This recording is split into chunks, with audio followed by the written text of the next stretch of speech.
What's up, guys? It's Select Screen here. Hope you're having a wonderful, wonderful day. Hey, take a second real quick. Hop over to our patreon.com/select screen. Help us out financially or leave a tip at player.me/select screen #tip. With the Patreon page, you guys get crazy cool gifts and exclusives. And then if you leave a tip, hey, that's just a cool way of saying, hey, we're enjoying the channel. We want to help support you guys. All right. So really appreciate that. We had a very, very special person. His name's Aaron, who actually helped us out with some audio equipment. And we are going to another level. Shout out to Elmo. You can see some of her videos as well. If you hit the bell next to the subscribe button on youtube.com/select screen, you'll always know when we get started either live streaming or doing videos. So YouTube, we're on Facebook, we're on Twitter, and we're on Instagram. All right, check us out there. So why'd you come to the channel today, right? Well, you're one of the 71 subscribers probably watching this video. Thank you guys again for that. We're almost to our 100 goal by the end of the summer. Super appreciate you guys for that. But why did you come to the channel today? Well, let's be honest. You want to hear my reactions to Solo. Solo, guys, caught me off guard. I kind of forgot that it was coming out because we just had Last Jedi. I think it was like 6 months ago. It was in December. Let's just put it that way. It was in December. I'm super shocked because I was like, man, Solo comes out like this, this Thursday, the Thursday that it came out.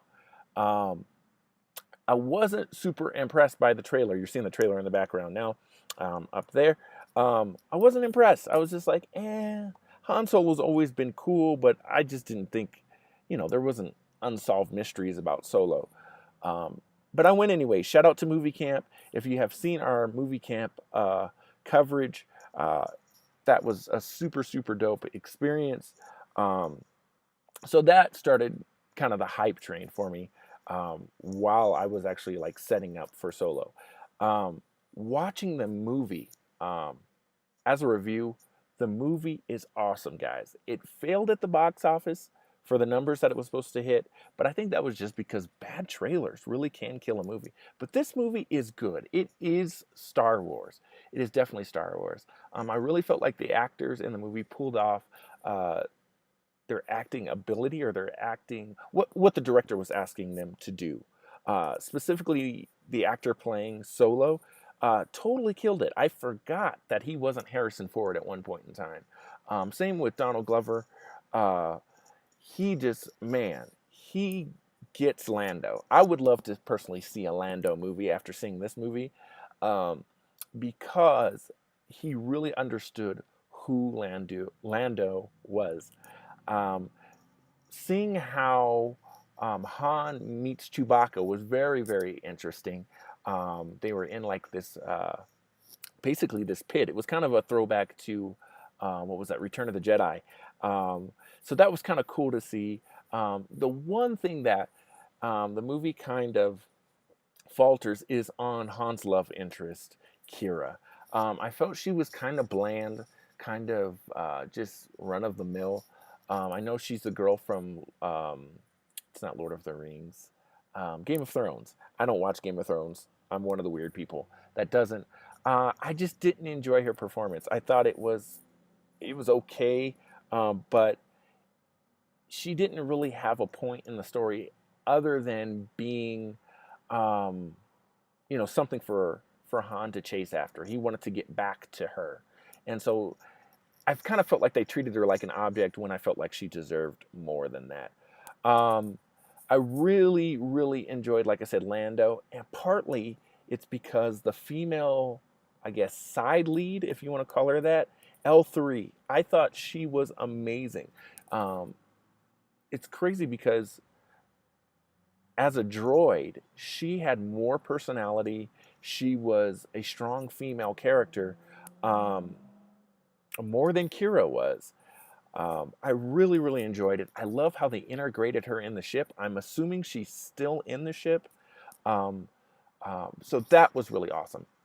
Some of the other things that did kind of throw me was originally, when we're looking at some of the ships and things like that, like the Millennium Falcon, for instance, it's kind of whole in the front of it. It doesn't have the space or the gap in it. And I was like, what's the deal with that? Well, we find out why it has a huge gap in the middle of it, and we get the iconic look during the 12, I believe it's the 12 parsecs run, which I know there's a specific name for that. But we even find out what 12 parsecs are, or yeah, what they are. Super, super cool. We get to see the card game that Lando and Solo have. I mean, just totally, totally cool things that I didn't know we needed to know, but we found out.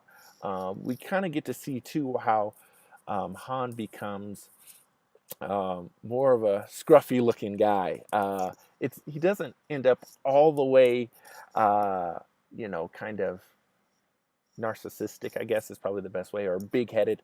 Um, excuse me, that's probably the best way to put it. We don't see that to its full extent, but we can see how if they, excuse me, if they're going to do more movies like a Solo 2, which would be an oxymoron kind of, we can see, the plot lines and the storylines and how they're going that way. So super, super cool there. One of the other things that I thought the movie kind of faulted at was they tried to throw us right into the action. And that was cool, but we were left kind of like jarred. I didn't know exactly what was going on. And the same thing kind of at the end of the movie. There's some things that I was like, wait, what? What was going on? But at the end of the day, seeing this movie multiple times is only going to make it better. There's tons of things in there. Jon Favreau has a CGI character as well that is just amazing in this movie. They're really starting to just nail, I think, these CGI characters. Last but not least was the surprise. And again, spoilers, if you're still watching the video and you haven't seen the movie, this is the biggest spoiler. Blew my mind. By far my favorite villain in Star Wars was Darth Maul. Just because the look, the action that he had in the original series. And don't get me wrong, I love Darth Vader, but I kind of feel like Darth Vader is still a good guy. Darth Maul returns in Solo, and you see why with Qi'ra, and that's what kind of grounded her a little bit at the end. That leads me to believe that, man, Star Wars Rebels now, the animated show, is now 100% a watch. Instead of maybe, hey, that's cool, kind of a side story that, if you know some things, then it's cool. This movie makes Rebels and Clone Wars very, very relevant. Darth Maul's return was just 100% shocking. I'm so excited. I hope they bring him back into the main line, and that we get to see him maybe take on, I don't know. I mean, maybe they'll do an Obi-Wan Kenobi movie, and he'll be the main villain there. That would be awesome.